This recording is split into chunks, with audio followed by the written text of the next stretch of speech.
भाइयों बुआरी भतीजी सिलाई पूरी ही की जदि बादशाह भतीजी न लेन आया हाथे लाया ठंडेरी बोतल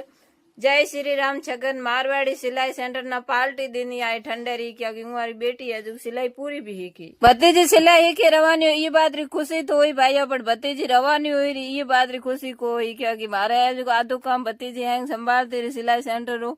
आज रवानी हुई तो ये बात बढ़िया को लगी मैं बिल्कुल भी भाइयों अपने सिलाई सेंटर में आज 10 बहनों सीखे घरे रवाना हुई रही सिलाई सेंटर खोले न 45-46 दिन आज हुआ है और 10 बहनों सीखे रवाना हुई रही थाना केड़ू लागे जरूर बताया सब बहनों एकदम मस्त भतीजी तो घरे रवाना है ये बात रही भतीजी ना तो खुशी थी माने मारे सिलाई सेंटर परिवार ना खुशी थी कोनी क्या गया थी काम संभालती અને એક જણો જાવે નહીં જદી સિલાઈ સેન્ટર પૂરું પરિવાર ઉદાસ હોય રો ભાઈઓ ભાઈઓ તો વિડીયો દાવે સેનલ ના કરજો ફોલો જય શ્રી રામ બોલો अपना अपना कुलदेव मैया की जय बोलो।